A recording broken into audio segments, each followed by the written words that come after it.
ప్రకాశం జిల్లా దర్శి టీడీపీ అభ్యర్థి గొట్టిపాటి లక్ష్మి నామినేషన్ దాఖలు చేశారు. రాజంపల్లి ఆంజనేయ స్వామి దేవాలయంలో ప్రత్యేక పూజలు నిర్వహించిన అనంతరం నామినేషన్ దాఖలు చేశారు.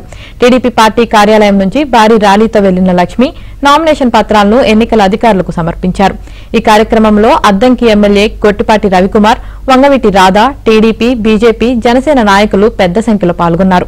నమ్మి తనకు టికెట్ ఇచ్చిన నారా చంద్రబాబుకు రుణపడి ఉంటానని ఈ సందర్భంగా గొట్టిపాటి లక్ష్మి అన్నారు. అడుగడుగునా ఆదరిస్తున్న దర్శి ప్రజలకు అండగా ఉంటానని హామీ ఇచ్చారు.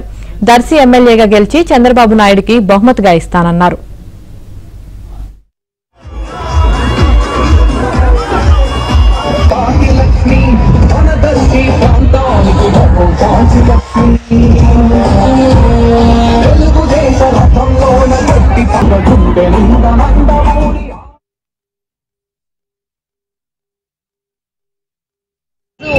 నేను దర్శి నియోజకవర్గ కూటమి అభ్యర్థిగా నామినేషన్ వేశాను.